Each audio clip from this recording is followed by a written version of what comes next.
요한계시록 하면 우리가 늘 이제 계속해서 우리가 반복해서 말씀을 드리는 것 중에 이제 요한계시록은 심판을 이야기하지만 하나님의 성도들에게는 동일하게 심판과 함께 무엇을 이야기하는가? 구원을 이야기하고 있다라고 말씀을 드렸습니다. 이것을 계속해서 반복하고 있는 이유는 무엇이냐면 우리가 요한계시록을 생각할 때 심판을 먼저 생각하기보다는 구원을 먼저 생각하고 또 그 구원이 어떤 것인지를 더욱더 분명하게 볼 때 우리는 이 땅에서 우리가 싸워야 할 대상과 싸워야 할 이유와 목적이 무엇인지, 그러니까 달리 얘기한다면 믿음을 지키는 것이 무엇인지를 우리가 더욱더 분명하게 요한계시를 통해서 볼 수 있기 때문입니다.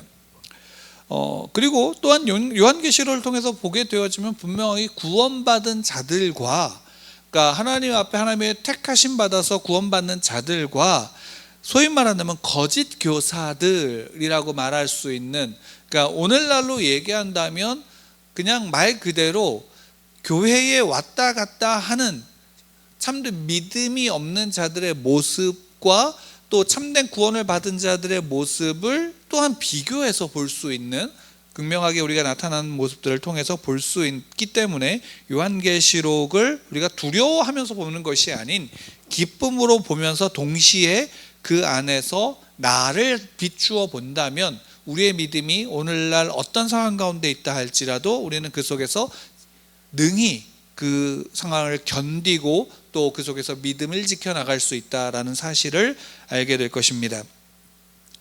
그래서 이제 21장에서 이제 우리가 부터 보게 되어지는 것은 이제 임할 새 하늘과 새 땅, 그러니까 소위 말하면 신천신지가 어떤 것인지에 대한 부분들이 이제 21장, 22장에서 나오고 있습니다. 그 전에 이제 우리가 좀 요한계시록을 전체적으로 좀 간단하게 이제 분류해 본다면 1장부터 3장까지는 이제 서론이라고 볼 수 있습니다. 서론이라고 볼 수 있고, 그래서 이제 일곱 교회 그 소위 말한다면 편지했던 내용들, 글을 썼던 내용들을 우리가 보고 있죠. 그리고 4장부터 이제 계속해서 본론이 이루어지고 이제 19장부터 이제 결론으로 나오게 되어집니다. 근데 결론이 좀 재밌습니다. 요한계시록의 결론이 이중적인 결론이다라고 볼 수 있는데, 하나는 무엇이냐면 바벨론의 멸망이라고 해서 17장 1절부터 우리가 본 19장 10절까지의 내용들이 이제 바벨론의 멸망을 좀 다루고 있습니다. 또 하나는 이제 뭐냐면 새 예루살렘을 이야기를 합니다. 새 예루살렘이 21장 이제 9절부터 22장 5절까지를 이제 그 새 예루살렘에 대한 내용이라고 볼 수 있는데, 그러면 거기 사이에 19장 11절부터 20장 15절까지가 비게 되죠. 이것은 그 바벨론의 멸망에 대한 보충적인 설명이라고 볼 수 있습니다. 그래서 그 멸망에 대한 부분들을 좀 더 구체적으로 이제 그 안에서 담고 있고요. 그 다음에 이제 우리가 오늘 보고 있는 이 21장 1절부터 8절은 새 예루살렘에 대한 내용을 이제 보충적으로 설명하고 있다. 또 어떻게 본다면 그 새 예루살렘의 이제 21장의 서론으로서 그 내용을 우리에게 보여주고 있다라고 할 수 있습니다. 그렇기 때문에 이제 이렇게 우리가 오늘 본문, 특별히 이제 본문은 어떤 서론격이면서 함께 새 예루살렘이 어떠한 곳인지 어떠한 이제 의미를 가지고 있는지를 보충해서 우리에게 설명해주고 이야기해준다라고 보시면 되겠습니다. 근데 본격적인 새 예루살렘에 대한 내용은 언제부터냐면 21장 9절부터 22장 5절까지 계속해서 이제 이어지고 있다라고 보시면 되겠습니다. 그래서 이제 오늘 새 하늘과 새 땅을 보게 되어지는데, 요즘에 이제 신천지라는 이름으로 해서 이단 사이비라고 할 수 있는 종교가 교회 안에서 이 신천지라는 이름을 사용해 갖고 마치 이제 그것이 나쁜, 사용하면 안 될 단어인 것처럼 이렇게 쓰여지고 보게 되어지는 것들이 있는데, 실제로 우리에게 있어서, 그리스도인들에게 있어서 신천지는 굉장히 중요한 의미를 담고 있습니다. 어떤 의미냐? 예수님께서 재림하실 때 그 재림하실 때 나타나게 되어지는, 오게 되어지는 온전한 구원과 온전한 하나님의 나라를 상징하고 있기 때문입니다. 그래서 이 새하늘과 새 땅이 보게 되어지는데, 이 새하늘과 새 땅이 보게 되어지는 이유가 어디에 있는가? 그 다음에 1절 다음에 나오는 게 처음 하늘과 처음 땅이 없어졌고 바다도 다시 있지 않더라 라고 되어져 있습니다.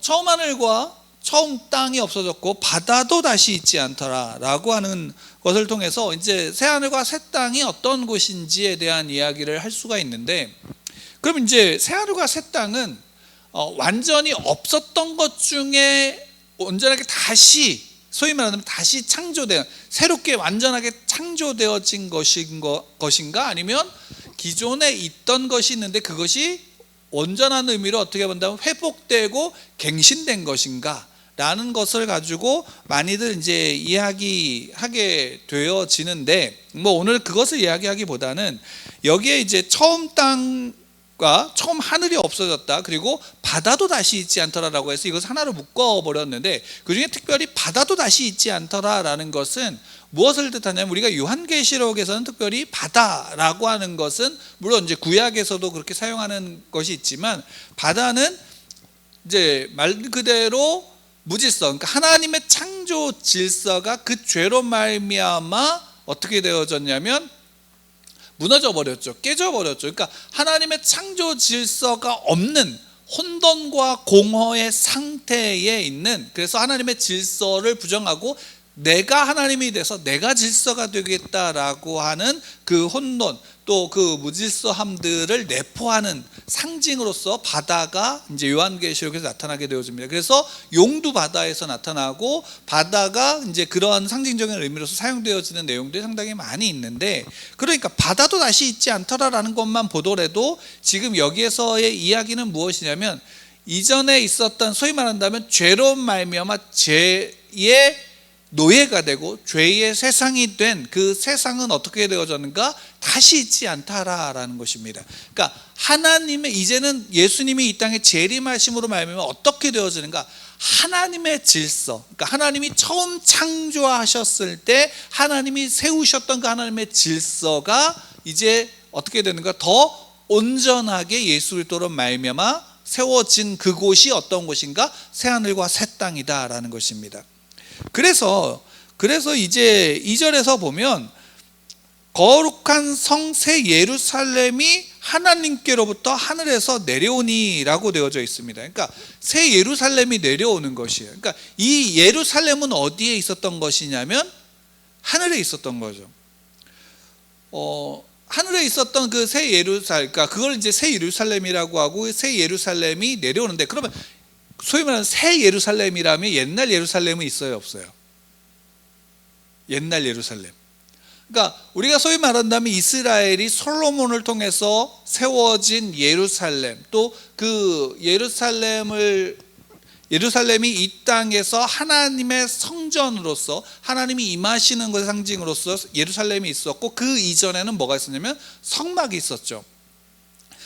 그러니까 이 예루살렘은 결국에는 어떤 의미냐라고 할 때, 그 이전에 성막으로까지 올라가게 되어지면, 또 솔로몬 때 이 예루살렘이 지어지고 또 나중에 파괴되어졌다가 다시 지어지면서도 이 성전은 어떤 의미를 가지고 있냐면 하나님이 거하시는 곳, 하나님이 거하심으로 말미암아 어떻게 하냐면 그 성전이 있는, 또 그 성전 안에 있는 안에서 그 제사 지내는 자들과 하나님이 어떻게 하시는가?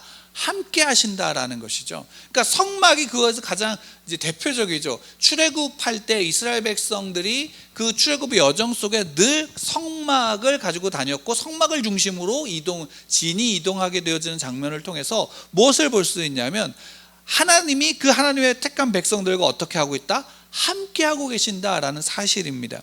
그러니까 예루살렘은 결국에는 하나님이 함께 하시는 것이기도 하지만, 반대로 얘기한다면 그 성막, 그 예루살렘 성전은 곧 누가 되냐면 하나님의 백성 그 자체가 되어지는 거죠. 왜? 하나님은 어디에 거하시냐면 하나님의 백성과 함께 하시기 때문입니다. 그러면 그 예루살렘이 하늘에서 이제 새 예루살렘이 내려올 때 그 예루살렘은 어떤 것이 되어지느냐면, 예루살렘은 단순하게 어떤 건물로서가 아니라 그 조금 더 그 안에서 하나님, 특별히 이제 예수 그리스도로 말미암아 그 예수 그리스도를 알고 믿고 영접한 자들, 또 그들이 함께 모인 교회 공동체, 그 성도들을 상징하고 그 성도들의 온전한, 그러니까 성전이 이제 어떻게 하냐면 성도들이, 하늘에 있던 성도들이 내려오게 되어지는 겁니다. 왜 그러면 이 내려온다라는 것이 중요하냐라면 이겁니다. 성도는 우리가 요한계시록에서도 살펴봤듯이 성도는 이 땅에서 환난과 고통 가운데 살아가지만 성도들은, 그 성도들의 영은 어디에 거하고 있는 거예요? 하나님과 함께 하나님의 보좌 앞에서 노래하고 있다라고 사도 요한은 기록하고 있죠. 우리가 그 장면을 살펴볼 때에, 그러니까 우리가 온전히 하나님의 백성으로 구원받았지만, 그리고 이곳에서 또한 그 믿음을 지키는 어려움, 황제에게 절하지 아니하고 숭배하지 아니하고 또 짐승의 표를 받지 않는, 그러니까 세상의 질서와 세상의 가치를 따르지 않고 온전히 믿음을 지키는 자들 가운데 환난과 고통과 억압들이 있을 때, 그 억압이 있다 할지라도 우리는 우리의 본질은 어디에 있는가? 하나님 앞에 있다라는 것. 그런데 실제와 우리의 삶의 실제와 우리가 믿음으로 말미암아 바라보는 것 사이에는 괴리가 있어요, 없어요? 괴리가 있죠. 근데 이 괴리가 있던 것이 예수님이 재림하심으로 말미암아 그 새 예루살렘이 이제 성전, 그러니까 그 교회가, 온전한 하늘의 교회가 이 땅에 내려오면 그 괴리가 어떻게 되어질까요? 없어지게 되어지는 거예요. 왜? 온전히 하나님의 나라, 새 땅에서, 새 하늘에서 어떻게 되냐면 하나가 되어지는 것입니다. 그래서 새 예루살렘이 내려오고, 이는 그렇기 때문에 어떻게 하는가? 하나님의 백성이 온전하게 하나님의 나라, 하나님의 교회, 하나님의 성전에서 하나님과 함께하고 있는 바로 그 장면을 보여주고 있는 겁니다. 그러니까 거기에서도, 그래서 3절에서 보게 되어지면, 내가 들으니 보좌에서 큰 음성이 나서 이르되 하나님의 장막이 사람들과 함께 있음에 하나님이 그들과 함께 계시니 그들은 하나님의 백성이 되고 하나님은 친히 그들과 함께 계신다라고 말씀하고 있는 겁니다. 그럼 우리는 지금도 우리는 믿음으로 고백하죠. 어떤 것을 믿음으로 고백합니까? 하나님은 어디 계시나요? 지금 이곳에 나와 함께 하신다라는 겁니다. 하나님의 백성들이 모여서 예배하는 그곳에 하나님은 함께 하신다라는 것이죠. 그리고 각 성도들이, 각 하나님을 믿는 그리스도인들이, 구원받은 그리스도인들이 각자의 삶 속에 있을 때도 하나님은 어떻게 하시는가? 그곳에 함께 하십니다. 왜? 하나님의 성도들이 곧 뭐가 되냐면 성전이 되기 때문이죠. 왜? 성전이 곧 하나님이 임하시는 곳이고, 하나님이 임하시는 곳은 어디에 있는가? 하나님의 나라다라는 것입니다. 그러니까 하나님의 성전이 임하심으로 말미암아 또 그것으로 우리가 앞으로 있을 그 미래의 어떤 일들을 통해서 우리가 바라보기만 하는, 소망을 가지고 기다리기만 하는 것이 아니라 그것이 현재 우리의 삶에 이미 임하였다라는 것, 내 삶 속에 이미 그로 말미암아 함께하고 계신다라는 사실, 이미 구원받았다라는 사실. 그러나 아직 온전한 구원을 기다리듯이 이미 하나님의 성전은 우리 가운데 임했고 하나님은 우리 가운데 함께 하시지만 더 온전함, 우리의 삶에서 그것을 괴리를 느끼지 못할 온전함을 또한 우리가 기다리며 믿음을 지키는 것이다 라는 것입니다. 그래서 새하늘과 새 땅은 뭐냐면 소망인데, 먼 미래에 있을 미래적인 소망이 아니라, 내세의 소망이 아니라 현재적인 소망을 요한계시록은 처음부터 이야기하면서 그 미래의 온전함을 우리에게 보여주는 겁니다. 지금 우리 가운데 있는 역사가 무엇이고 그로 말미암아 나타나는 그 믿음의 견딤이 어떤 결과를 만들어내는지를 우리에게 보여주고 있는 것이죠. 그래서 4절과 5절에서도 그 부분이 계속 이어집니다. 그러니까 성전이 임하는 것, 그 안에 그 1절에서는 새하늘과 새 땅이 어떤 곳인지를 이야기하고, 2절과 3절은 그곳에 이제 예루살렘이 임하는 것을 이야기합니다. 근데 4절과 5절은 다시금 어디로 돌아가면 1절로 돌아가서 1절의 내용과 같은 내용으로 말미암아 없다. 무엇이 없는가? 이제는 눈물을 눈에서 닦아주시니 다시는 사망이 없고 애통하는 것이나 곡하는 것이나 아픈 것이 다시 있지 아니하리니 처음 것들이 다 지나갔음이라. 그러니까 그 1절의 하반절에 보면 처음 땅이 하늘이 어떻게 됐어요? 없어졌다. 그러니까 우리 가운데 삶 가운데 있었던 죄로운 말미암아 들어왔던 그 모든 것이 어떻게 되는가? 없어졌다. 있지 않게 되어졌다라는 것이죠. 그리고 5절에서는 다시금 그 만물을 새롭게 하시는 하나님에 대해서, 그리스도에 대해서 이야기하고 있는 것입니다. 자, 그래서 1절부터 5절까지가 이 새하늘과 새 땅에 대해서 어떤 곳인지 보여주고 그곳에 새 예루살렘이 임한다라는 것을 보여주는데, 6절 이하는 이제 어떤 것을 이야기하냐면 6절 이하부터는 어떤 자들이 그럼 이것을 상속받을 것인가, 어떤 자들이 상속받고 어떤 자들은 상속받지 못하게 되어지는가를 보여줍니다. 그래서 6절을 우리 함께 좀 같이 읽어볼까요? 6절 말씀 함께 읽겠습니다. 시작. 또 내게 말씀하시되 이루었도다. 나는 알파와 오메가요 처음과 마지막이라. 내가 생명수 샘물을 목마른 자에게 값없이 주리니. 이루었다라고 말씀하시죠. 그러니까 이 장면에서 이루었다, 마치 우리가 예수님께서 십자가 도상에서 다 이루었다라고 말씀하시는 것과 비슷하게, 또 요한계시록 안에서도 이 이루었다라고 하는 말이 또 사용되어지는 장면인데, 그것은 이제 거기서 어떻게 되면 되었다라고 이제 말씀하고 있습니다. 근데 어쨌든 같은 단어로서 이루어졌다. 그럼 달리 얘기한다면 심판의 그 상황과 이 구원의 상황은 어떠한 상황이냐면 동시적으로 같이 그 안에서 어떻게 이루어지는가 다 이루었다라는 것이죠. 그러니까 심판도 동시적으로 구원과 함께 그 안에서는 갈라지게 되어진다라는 겁니다. 누구를 말미암아? 예수 그리스도로 말미암아. 그래서 이것을 시작하시는 이가 누구시냐? 이것을 마치시는 이가 누구신가? 요한계시록에서 그래서 이 알파와 오메가 또는 시작과 끝에 대해서 번갈아 가면서 하나님 예수님, 하나님 예수님으로 번갈아 가면서 나오고, 또 이것이 7번 정도, 그러니까 알파와 오메가로 표현되어지기도 하고 처음과 나중이라는 말로 표현되어지기도 하는 것이 7번 나오게 되어지는데, 결국에는 하나님이 시작하셔서 하나님이 끝마치시고 예수 그리스도가 시작하셔서 예수 그리스도가 끝마치신다라는 겁니다. 그리고 그것을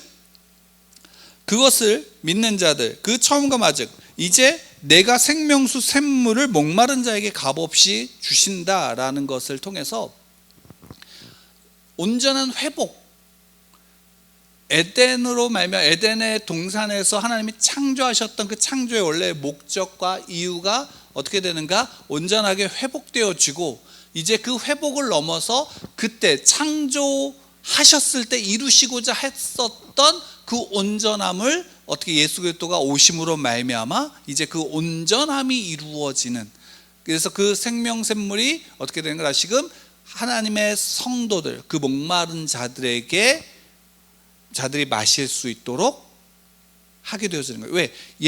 에덴 동산에 선악을 알게 하는 나무도 있었지만 무엇도 있었나요? 생명나무도 있었죠.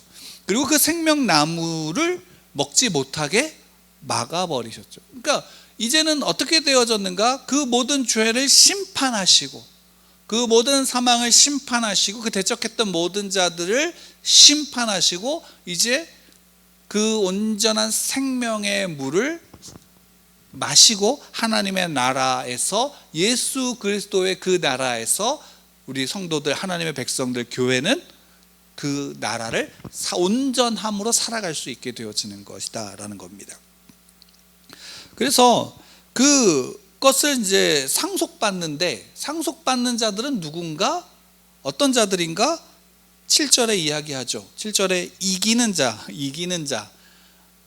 이기는 자라고 얘기합니다. 이것도 이단에서 많이 쓰죠. 사이비에서 이기는 자라고 하면 누군가를 지칭하게 되어지는데, 이기는 자라는 것은 결국 누구이고 이긴다라는 것이 무엇인가? 라는 부분은 우리가 좀 한번 살펴볼 필요가 있어요. 이기는 자는 이것들을 상속받는다라고 했죠. 그럼 상속이라는 단어를 통해서 이기는 자가 어떤 자들인지, 이긴다라는 것이 무엇인지를 우리가 좀 알 수 있습니다.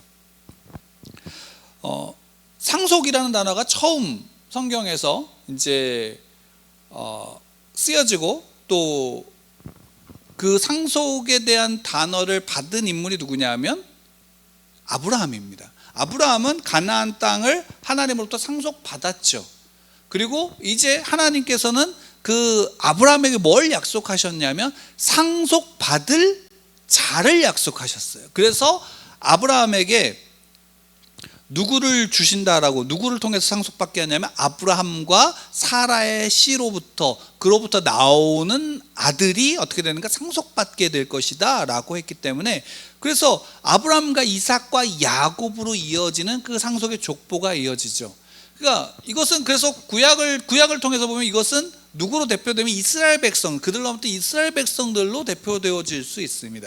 근데 예수님께서 이 땅에 오심으로 말미암아 이것은 이제 어떻게 되어졌는가? 로마서, 이건 우리가 한번 좀 찾아볼까요? 로마서 4장 13, 14절을 함께 좀 찾아서 보겠습니다.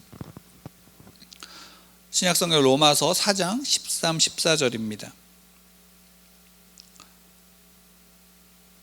로마서 4장 13, 14절.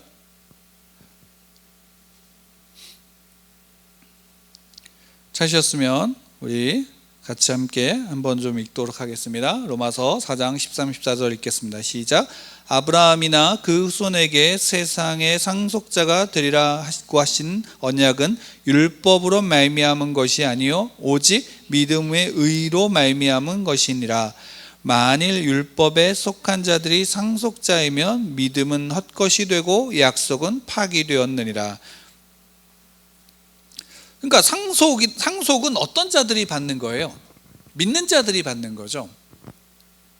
그러니까 상속은 믿는 자들이 받는 것이고 믿음을 지키는 자들이 받는 것이에요. 그러니까 이긴다라는 의미는 무엇을 뜻하는 것이냐면 믿음을 지킨다라는 것이 그 안에 내포되어져 있고, 또한 그 믿음은 누구를 믿는 것인가? 예수 그리스도로 말미암아 하나님이 나의 아버지 되신 것, 예수 그리스도를 믿는 것이고 하나님을 믿는 것이며, 그 하나님의 모든 말씀과 모든 뜻이 성취되어짐을 어떻게 하는 것이냐면 믿는 자들, 그것을 가지고 그 믿음을 지키는 자들이 어떤 자들인가? 이기는 자들이다라는 거죠. 그러니까 이기는 자라는 것은 누구 한 사람을 지칭하는 것이 아니라 모든 그리스도인, 구원받은 그리스도인들은 다 뭐가 되어지냐면 이기는 자가 되어지는 거예요. 또 그들은 상속받게 되어지는 거예요. 무엇을? 새 예루살렘을 상속받게 되어지는 거죠. 새 예루살렘, 더 나아가서는 새 하늘과 새 땅을 상속받게 되어지는 거예요. 하나님의 나라를 상속받게 되어지고 그 상속받은 그 나라를 살아갈 수 있게 되어지는 겁니다. 우리가 잃어버리는 것이 무엇일까요? 요한계시록을 보면서 우리가 특별히 우리의 믿음 가운데 잃어버리는 것이 무엇인지를 좀 더 분명하게 알 수 있는데, 우리가 오늘 찬양에서 이 몸의 소망 무엇인가를 찬양했고, 또 주님은 나를 기르시는 목자이십니다 라고 우리가 찬양을 했습니다. 여러분 한번 생각해 보세요. 이 몸의 소망이 무엇인가 물을 때 여러분들의 소망은 무엇입니까? 라고 뭐라고 어떻게 답하시겠습니까? 여러분들의 소망이 정말 하나님이십니까? 여러분들의 소망이 정말로 예수 그리스도이십니까? 성령 하나님이십니까? 그러면 그 하나님이, 그 예수 그리스도가, 성령 하나님이 내게 어떻게 해줘야 되는가? 우리는 마치 어떤 믿음을 지킨다라는 것을 통해서 이 땅에 우리가 마치 시편 23편의 그 노래처럼, 그 시처럼 푸른 초장과 맑은 물이 내 눈앞에 지금 펼쳐져야 되는 것으로 생각할 때가 많다라는 겁니다. 물론 반대급부적으로 이것을 미래에만 있을 것이다 라고 생각하는 것, 그러니까 내세에만 그 온전함이 있을 것이다, 그렇게 우리에게 임할 것이다 라고 생각하는 것도 잘못된 것이고, 이것을 현세적인 것으로만 보는 것도 어떻게 되어지는가? 잘못되어진 겁니다. 그러니까 이겁니다. 우리가 믿음을 지킬 때 그 믿음을 지키는 것은 푸른 초장과 맑은 시냇물이 내 눈앞에 펼쳐지도록 우리가 믿음을 지키는 것이 아니다라는 겁니다. 왜 하나님이 소망이고 왜 예수 그리스도가 소망이고 왜 성령 하나님이 소망이신가 라고 할 때, 그분이 내게 이것이 없더라도 사망의 음침한 골짜기 속 가운데 있다 할지라도 그곳에서 하나님이 나와 함께 하시기 때문에 그분이 내 소망이다, 그분을 믿는다라는 그 믿음의 고백이, 그 믿음이 오늘의 이 사망의 음침한 골짜기를 견디게 만들기 때문입니다. 그러니까 요한계시록은 너에게 이것이 있을 것이다 라고 말하고 있는 것이 아니라, 너희에게 앞으로 이렇게 되어지는데 지금 너희들 가운데 있는 복은 또한 어떤 복이냐, 너희가 그 짐승의 표를 받지 않으므로 너희들의 상행위가, 너희들의 경제생활이 다 무너지고 너희들의 생명이 위협받는다 하고, 순교자의 피를 흘릴 수밖에 없는 그 상황 가운데 있다 할지라도 너희들의 영혼은 하나님 앞에 있다라는 사실, 그리고 지금 그 하나님은 성전이 된 너희들 가운데 함께하고 계신다라는 그 사실을 우리에게 보여주는 겁니다. 그리고 그 온전함은 결국에는 우리가 내세이지만 다음에 우리가 임할 그 하나님의 나라를 기대하면서도 우리는 어떻게 할 수 있는가? 믿음을 지켜나갈 수 있다라는 것입니다. 왜? 하나님이 그렇게 하시기 때문입니다. 하나님이 시작하셨다면 하나님이 마치십니다. 하나님이 완성하십니다. 하나님이 끝내신다라는 것이죠.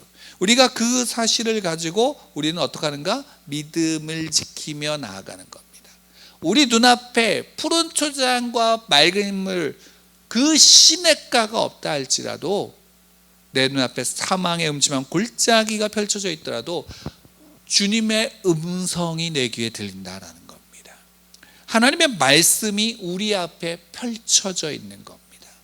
우리는 이것을 믿고 이 말씀 앞에서 하나님의 함께 하심을 통해서 그분이 나의 소망 되십니다 라고 고백해 나가는 것입니다. 이 믿음이 저와 여러분들 가운데 있기를 축원합니다. 우리는 그런 말미암아 하나님의 나라를 살아가고, 그런 말미암아 하나님의 나라 안에서 생명의 능력을 가지고 살아갈 수 있다라는 것입니다. 여러분들은 구원 받으셨습니까? 그 구원받은 자들은 이 땅에 어떤 어둠도 해할 수 없습니다. 죽음도 우리를 어찌할 수 없고 죄도 우리를 어찌할 수 없으며 다만 우는 사자와 같이 으르렁거릴 뿐입니다. 하나님을 붙잡으십시오. 그분이 내 안에 계심을 믿으시고 나아가는 여러분들 되기를 축원합니다. 기도하겠습니다.